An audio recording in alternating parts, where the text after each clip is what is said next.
정식 경기예요. 일반 우리가 아마추어니까 관중이 되게 많은데 이 정도의 관중은 없겠죠? 아마추어니까. 그래도 최소한 선수의 엄마, 내 엄마, 아빠, 친구의 엄마, 아빠는 분명히 있을 거예요. 엄마, 아빠가 보니까 조금 긴장되지 않을까요? 네, 그런 상태에서 투수는 타자에게 맞지 않게 스트라이크 존에 공을 넣어야 됩니다. 어려울까요? 안 어려울까요? 전 어렵다고 생각을 합니다. 네, 그 다음 사진은 연습 경기예요. 엄마, 아빠가 보지 않아요. 조금 더 편안하겠죠? 이제 타자가 없는 불펜 피칭이에요.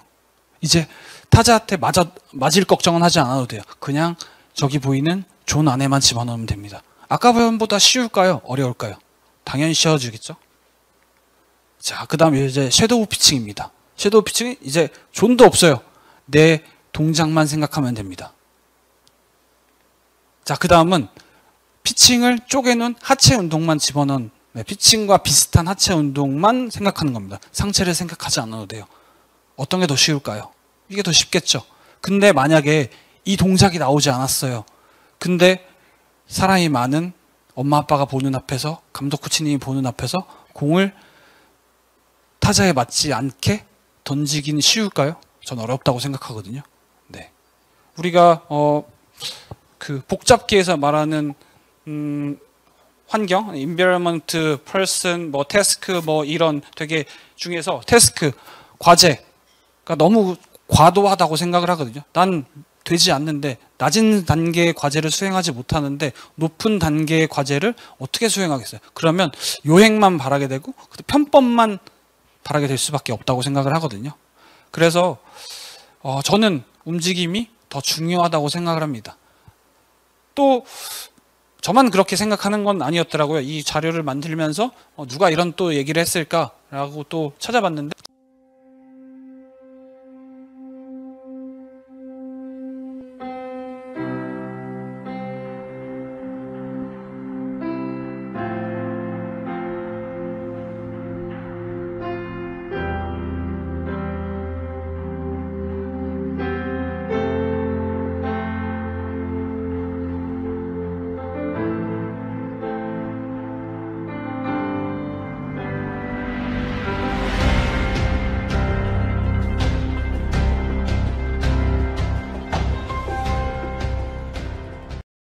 작년에 이동걸 코치님께서 체인지업을 어떻게 가르치는지에 대해서 한번 설명해 주셨거든요. 못 들으신 분이 있을 거니까 다시 한번 들어보겠습니다. 예를 들어서 제가 서클 체인지업을 배우고 싶다라고 했을 때 구글에 뭐 서클 체인지업이라고 치면 대부분 다 그립의 사진만 나와 있습니다. 근데 저희가 잘 돌아가서 생각을 해보면 이 체인지업이라는 거는 그립도 굉장히 중요하지만 모든 변화구가 마찬가지입니다.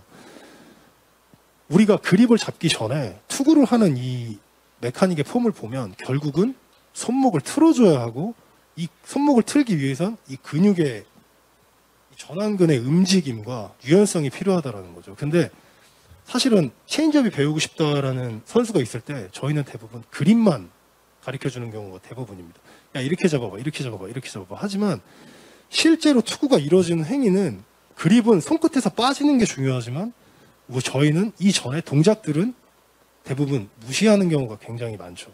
그렇기 때문에 우리가 체인지업을 하나 배우기 위해선 이 손이 트는 과정이 필요하고 이 손을 틀어주기 위해선 근육의 유연성이 필요하고 근육의 강화가 필요하다는 것들을 알았을 때는 사실 우리가 체인지업을 배우고 싶다 하면 운동을 같이 해줘야 된다라는 그런 기초적인 측면을 볼 수 있다는 겁니다. 뭐 예를 들어서 이런 전완근 운동을 해준다던가 전완근의 강화 운동을 해준다던가 아니면은 전완근의 유연성을 유연 체조를 많이 해준다던가 이런 식의 같은 트레이닝이 제가 얘기한 게 아니라 이동 코치님이 말씀하신 것처럼 패턴을 만들어주는 것들입니다. 뭐 여기만 사실 만드는 건 아니고요. 이 전에 나오는 동작까지 다 만들어져야 이 동작까지 연결이 되거든요. 이 체인지업을 던지기 위해서 패턴을 만들어 놓고 그래야 야구 공을 던질 수 있겠죠.